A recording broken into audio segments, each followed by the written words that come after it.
ये केस एक दिल्ली के बड़े पॉश एरिया से आया। जो लेडी थी जिनका मेरे पास फोन आया था वो भी बहुत एक हाईली पोस्टेड थी। उन्होंने मुझे किसी के बारे में बोला और उन्होंने बोला कि क्या आप वशीकरण करती हैं।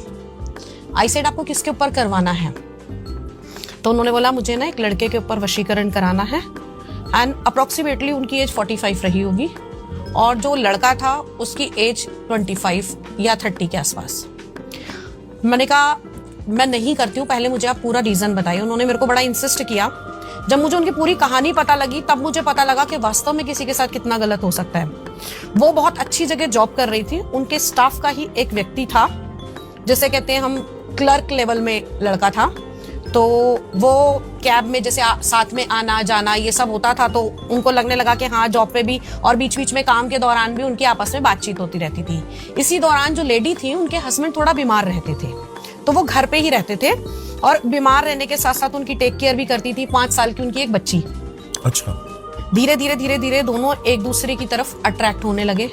शुरू में जैसे साथ में आना जाना, फिर अपनी पर्सनल गाड़ी से वो लोग आने जाने लगे, आपस में बातचीत हुई। ये कोविड से पहले की बातें थी।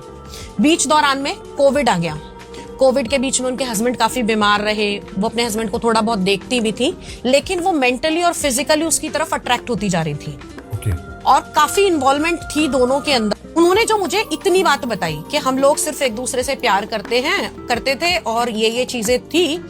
मैंने कहा ठीक है, क्योंकि आप जब भी कोई कार्य करते हो तो आपको एक तरफ की बात को लेकर नहीं समझना चाहिए। बिल्कुल सही बात है। क्योंकि वो व्यक्ति वही बताएगा जो वो करवाना चाहता है। वो आपको ये नहीं बताएगा कि इसके पीछे रीजन क्या है और ये ऐसा क्यों हुआ। तो मैं अपने लेवल पे मेरी जो साधनाओं की थी, मैंने माँ से जो अरदास लगाई, जो माँ से पूछा, तो उसमें आया कि नहीं, देयर इज समथिंग फिशी। ये लेडी जो ये मतलब इतना पागल हो रही है, इसकी वजह कुछ और है। तो मैंने फिर उनसे दोबारा बात करी। मैंने उनसे पूछा कि ऐसा क्या हुआ है, क्या है क्या नहीं। कहती है नहीं, इस लड़के की ना मैरिज हो चुकी है और मैं इस लड़के को पाना चाहती हूँ। मैंने कहा तो बिल्कुल इलीगल है, जब इस लड़के की शादी हो गई है और आप इसको पाना चाहते हो, लेकिन मुझे कुछ चीजें ठीक नहीं लग रही हैं। आप इसके लिए इतना ज्यादा ईगरली मुझे क्यों बार बार इंसिस्ट कर रही हो? तो उसने मुझे बोला कि मैम हम लोग मतलब एक दूसरे के साथ इंटरेक्शन में थे और फिजिकल रिलेशन में भी थे और मैं इनकी फैमिली में भी बहुत ज्यादा अटैच थी। इसने मेरा यूज करके अपनी प्रमोशन कराई, अपनी गाड़ी खरीदी मेरे नाम के हिसाब से, मुझसे पैसा इसने लिया क्योंकि वो एक अच्छे लेवल पे थी। और वो क्या करता था, मैंने उसको बोला, मैंने कहा तुम ये बताओ तुमने इसे क्या दिया था? नहीं मैम मैंने कुछ नहीं दिया था, मैंने कुछ नहीं दिया था।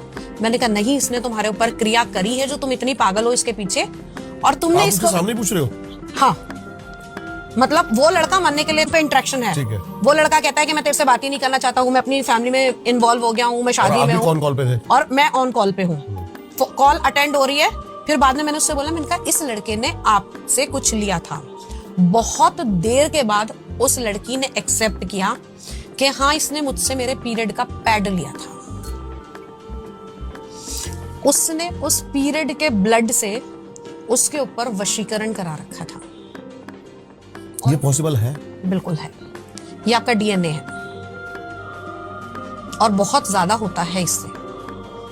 मेरे सामने के केसेस देखे हुए हैं, इससे होता है।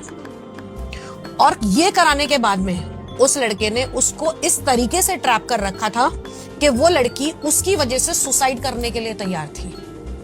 उसने मुझे बोला कि या तो ऐसा कर दो, ये मुझे शादी करे ना करे डजंट मैटर, ये मुझे वैसे ही रखे जैसे ये पहले मेरी केयर करता था, मेरे से बात करता था, मैं जहां हूं वहां पूछता था, मेरे साथ रिलेशन में रहता था। कहती मुझे इससे ना पैसा चाहिए, ना सेफ्टी चाहिए, ना नाम चाहिए।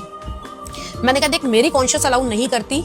आज जो चीज कर रहे हो, आज तुम्हारी बेटी 5 साल की है और 5 साल बाद उसे चीजें समझने आने लगेंगी, तब आप किसी को भी जवाबदेही आपकी नहीं रहेगी। और दूसरी चीज, मेरे हिसाब से ये अनैतिक है, इलीगल है ना, किसी को जबरदस्ती किसी के पास ट्रांसफर करना या किसी के साथ अटैच करना। सही बात है। लेकिन वो कहती है कि मेरा न्याय क्या होगा, इसने मुझे यूज करा और उसी कंडीशन में मुझे छोड़ दिया कि मैं उसके लिए तड़प रही हूँ। अभी भी वशीकरण उसका चालू है क्योंकि उसने कराया था, उसने उसे छोड़ दिया, वो अपनी लाइफ में आगे बहुत खुश है। उसने कहा अब आप मेरे लिए क्या कर सकती हो? मैंने उसको इतना बोला कि मैं तेरे लिए एक कार्य कर सकती हूँ, तेरे ऊपर जो ब्लैक मैजिक हुआ है मैं उसको एक बार में खत्म कर सकती हूँ। तू इसको छोड़ और कहीं दूसरी जगह अपना अगर तेरे को लगता है कि भाई मेरे को 40 की या 45 की एज में मैरिज करनी चाहिए तो तू दूसरी जगह इन्वॉल्व हो जा। कहती है इज इट पॉसिबल कि उसका ब्लैक मैजिक टूट जाए? मैंने कहा बिल्कुल पॉसिबल है। कहती है और इसके साथ? मैंने कहा इसके साथ एक तोहफा और दे सकती हूँ। कहती है क्या? मैंने कहा वो आके तेरे से माफी मांगेगा और सारी चीजें एक्सेप्ट करेगा। कहती है अगर आपने ये कर दिया तो मैं अपनी लाइफ में आगे बढ़ जाऊंगी। मैंने उसे 40 डेज का टाइम दिया था। विद इन 35 डेज उसने उसको ऐसे निकाल के फेंक दिया जैसे दूध में से मक्खी होती है लड़के को, उस लेडी ने। क्योंकि उसके ऊपर जो क्रिया किया क्या करी पहले थी ना, आपने? मेरे को ये बताओ। मैं वशीकरण तोड़ती हूँ। ठीक है, अगर किसी के ऊपर कुछ ऐसा मैजिक हुआ हो, कर भी सकते हो। अगर देखो किसी की मैरिड लाइफ खराब हो रही है, अगर हस्बैंड कहीं बाहर इन्वॉल्व है तो उसका उसकी वाइफ के साथ कर सकते हैं। और अगर कोई थर्ड पार्टी के साथ करवाना नहीं चाहे, करूंगी, नहीं करूंगी, चाहे कितने भी पैसे ऑफर करें, नहीं करूंगी। मेरे अपने एथिक्स हैं।